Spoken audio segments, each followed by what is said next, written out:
Hello दोस्तों, क्या हाल है। मैं आशा करता हूँ आप सब लोग बहुत बढ़िया होंगे, जैसे मैं भी बढ़िया हूँ। तो आज के इस बाइक कास्ट में हम बात करने वाले हैं the mighty new generation Himalayan के बारे में, जिसने आते ही बहुत धूम मचाई, बहुत ज़्यादा फेम कमाया, जो अपनी अच्छी पावर आउटपुट, अच्छी टॉर्क आउटपुट, अपने मस्क्यूलर रगेड एडवेंचर लुक्स के लिए फेमस हुई, अपने नेविगेशन इंस्ट्रूमेंट क्लस्टर के लिए फेमस हुई। कि हिमालयन में तो इस बार रॉयल एनफील्ड ने धूम मचा दी है। रॉयल एनफील्ड ने कुछ ऐसा कर दिया है जो एकदम मतलब पुरानी हिमालयन की सारी दिक्कतें दूर करके नई हिमालयन में ज़बरदस्त फीचर्स के साथ एक नई हिमालयन लॉन्च करी है, जिसमें कोई दिक्कत नहीं होगी। सबको ऐसा ही लगा, हमको भी ऐसा ही लगा। पर फर्स्ट जनरेशन हिमालयन की जो सबसे बेसिक दिक्कत थी, जो सबसे बड़ी दिक्कत थी, जो थी उसकी चेसी टूटना, वही दिक्कत अब नई हिमालयन में आ रही है। और ये दिक्कत इतनी बड़ी दिक्कत है, ये ऐसी दिक्कत है जो ये तो सबसे बेसिक चीज़ थी, जो सबसे पहले ठीक करनी थी। पहले वाली हिमालयन की चेसी जब टूटी तो भाई कंपनी ने बोल दिया कि अरे जी ये तो एक लॉट ख़राब था जी 2018 वाला, उसी में दिक्कत थी बस। और अब 2023 वाला 24 वाला लॉट भी ख़राब है ना। तो ये होता है जब आप साइंस को, जब आप फिज़िक्स को और जब आप मैकेनिक्स और इंजीनियरिंग को ज़्यादा महत्व नहीं देते हो, जब आप मशीन्स पे ज़्यादा रिलाई नहीं करते हो, रैदर दैन आप बस जैसे आप ट्रैक्टर बना रहे हो वैसे ही आप बना रहे हो बाइक्स। तो ये जो है सबसे बेसिक दिक्कत है और सबसे बड़ी दिक्कत है रॉयल एनफील्ड की तरफ से, कि ये मॉडर्नाइज नहीं हो पा रहे हैं। भाई चेसी टूटने की प्रॉब्लम तो अब चाइनीज़ बाइक में भी नहीं आती होगी यार। आप तो मेड लाइक अ गन बोलते हो अपने आप को, आपकी गन भी टूट जाती थी क्या ऐसे ही? ट्रिगर टूट गया क्या?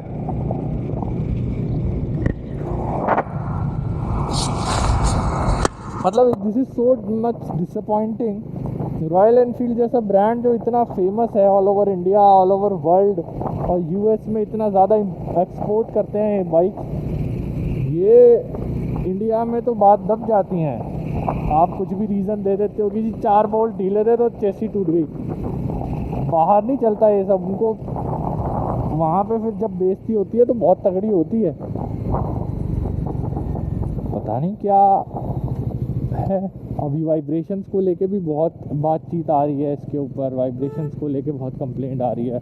चलो वो समझ आता है, रॉयल एनफील्ड है भाई, इतना ज़्यादा वाइब्रेशन नहीं हटा पाएगी, कोई जापानीज़ ब्रांड नहीं है। लेकिन भाई बेसिक्स तो अच्छे रखोगे ना आप अपने। आपकी चेसी टूट जाएगी तो फिर आपका इंजन, आपके नेविगेशन का क्या होगा? क्या फ़ायदा है उस चीज़ का? 40 हॉर्स पावर का काम क्या है जब कमर ही टूट गई बाइक की? ये सब सिर्फ इसलिए है क्योंकि मॉडर्न इंजीनियरिंग और मॉडर्न टेक्नोलॉजीज़ को इन्वॉल्व ही नहीं किया हुआ है। मैंने तो कभी नहीं सुना कि किसी डोमिनार की चेसी टूटी हो, किसी केटीएम की टूटी हो, या इवन किसी बजाज, किसी टीवीएस की भी चेसी टूटी हो। जब तक ये बाइक्स का एक्सीडेंट ना हुआ हो कभी ऐसा नहीं होता। लेकिन इतना बड़ा ब्रांड, और क्योंकि वो सिर्फ ओल्ड टेक्नोलॉजी पे रिलाई कर रहा है, वो सिर्फ अपने नाम की खा रहा है, इनोवेशन के नाम पे एहसान कर दिया है उन्होंने, तो फिर ऐसा ही होगा। कोई बड़ी बात नहीं है कि अभी और भी दिक्कतें निकल के आएंगी हिमालयन में, क्योंकि ये तो सब बेसिक दिक्कतें हैं जो निकल के आ रही हैं। छोटी मोटी दिक्कतें तो इतना व्यूज़ भी नहीं कमाएंगी। है तो चेसी टूट गई तो उसमें व्यूज़ आ गए तो लोगों को पता चल गया कि भाई ये प्रॉब्लम है, ये प्रॉब्लम आई है, अच्छा इसकी भी चेसी टूट गई जैसे पहले टूटी थी। तो भाई ये फिक्स करना तो बहुत ज़रूरी था। अब वो कह रहे हैं कि आफ्टर मार्केट क्रैश गार्ड लगाने से हुआ है। अगर कोई कंपनी ऐसे बोले कि जी हमारे इस आदमी की कमर टूट गई क्योंकि उसने बुलेट प्रूफ वेस्ट पहनी थी, तो किसी को हजम होगी ये बात? नहीं होएगी ना। कैसे हो सकती है? नहीं हो सकती। एक क्रैश गार्ड जो बचाई बाइक को बना ही बाइक को गिरने से और टूटने से बचाने के लिए है, वो बाइक की चेसी को तोड़ देगा। बोल रहे हैं कि वाह फरारी, बोल रहे हैं कि यार ये गाड़ियाँ ना ध्यान उठा देती हैं बोल रहे हैं कि बोल्ट्स की टेंशनिंग, ये वो भाई वो चेसी है भाई, वो चेसी है। अगर आप बोल्ट की टेंशनिंग पे रीज़न दे के उसको रीज़न ठहरा के आप बोल रहे हो, तो भाई जब ये बाइक लेके आप दिल्ली से ले ज़ंस्कार जाओगे, बोल्ट की टेंशनिंग कौन चेक करेगा बीच बीच में? कम ज़्यादा तो होएगी वो, तो वहाँ तो टेम्परेचर डिफरेंस इतना ज़्यादा है यहाँ से। बोल्ट की टेंशनिंग नहीं है, दिमाग की टेंशनिंग के लिए बहुत बड़ी दिक्कत है। ब्लेम कर देती है कंपनीज किसी भी चीज़ पे कुछ भी। अगर इलेक्ट्रॉनिक फेलियर होता ना तो समझ में आता है कि तारों के साथ छेड़छाड़ है, ये है वो है। 4 नट ढीले कर दिए और उसके बाद चेसी टूट गई है, 4 नट ज़्यादा तेज कस दिए और चेसी ही टूट गई, तो फिर वो कोई बात नहीं है। और ये सब बाइक्स तो होती हैं हेवीली मॉडिफाइड यार। जिस बाइक पे आगे जाके क्रैश गार्ड लगने हैं, पाइनियर्स लगने हैं, टॉप बॉक्स लगने हैं, अब उसकी चेसी टूट गई तो आप बोल रहे अरे जी बेकार टॉप बॉक्स लगाया था, बोल्ट सही से कसे नहीं थे तो चेसी टूट गई। ठीक है भाई, फिर सारी कंपनियां बोल देंगी ये क्रैश गार्ड तो दूसरे बाइक्स में भी लगते हैं, ट्रायम्फ में भी लगते होंगे, इसमें भी जाना वाना के लगते हैं, डोमिनार में। इसी चेसी तो नहीं टूटी आज तक। मैंने तो लाखों बाइक देख ली होंगी जिन पे लगे हुए आफ्टर मार्केट क्रैश गार्ड, सिर्फ हिमालयन ही क्यों टूट रही है? बाहर के क्रैश गार्ड तो वर्सेस में भी लगते हैं, टाइगर में लगते हैं, BMW में लगते हैं, सब में आफ्टर मार्केट लगते हैं। उनकी तो चेसियाँ नहीं टूट रही भाई, लेकिन माइटी हिमालयन तो फुल पावर है। ए चूतिए साला। हाँ, ये जो साइंस से वास्ता कम रखा हुआ है रॉयल एनफील्ड ने, ये इनको काफ़ी भारी पड़ेगा यार, ऐसे नहीं चलेगा बाबू। इस मामले में KTM एडवेंचर 390 एक बढ़िया बाइक निकल के आती है। लिमिटेड फीचर्स, लिमिटेड सब कुछ, लिमिटेड पैसे भी लिमिटेड ही लेते हैं, लेकिन ऐसी बेसिक्स की दिक्कत तो नहीं आती यार। और ये जो हिमालयन की चेसी टूटी है, ये तो शहर में टूटी है, ऐसा भी नहीं कि हाईवे पे ऑफ रोडिंग करते हुए किसी ने तोड़ दी हो, किसी ने पत्थर पे मार दी हो या बहुत ज़्यादा गड्ढे में बजा दिया हो इसको। तो अगर भाई ऐसे शहर में चलते चलते दिक्कत निकल के आ रही है, तो सोचो जब आप एडवेंचर कर रहे होगे इसके ऊपर, तब क्या होगा? तब तो ये अनवांटेड एडवेंचर हो जाएगी ना आपके लिए। चलती चलती बाइक की चेसी टूट गई।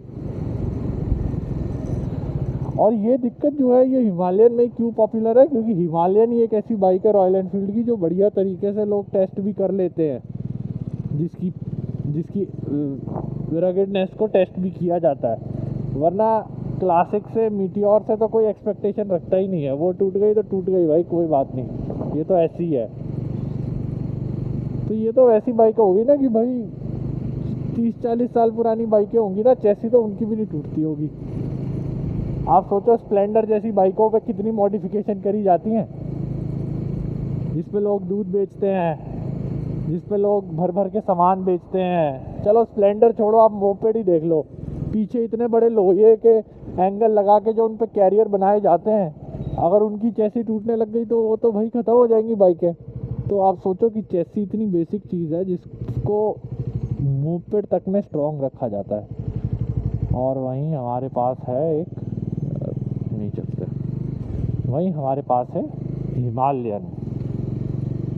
जो पहाड़ों को बिलोंग करती है, हिमालयन जो बनी है टूरिंग के लिए, हिमालयन जो बनी है आपको कोनों कोनों में ले जाने के लिए दुनिया के, जो ऑफ रोड और ऑन रोड दोनों को बच्चों का खेल बना देती है, हिमालयन जिसके लिए कोई टेरेन हार्ड नहीं है, कोई रास्ता मुश्किल नहीं है, पहाड़ों को लांघती हुई बड़े बड़े ऊंचे ऊंचे पासिस को क्रॉस करती हुई हिमालयन आपको एक चोटी पे ले जाकर खड़ा कर देगी पहाड़ के, और वहाँ टूटेगी उसकी चेसी और कंपनी बोलेगी जी बोल्ट स्टार ढीले थे और आप हमसे तो उम्मीद ना ही रखिए।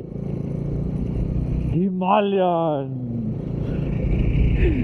भाई, हिमालयन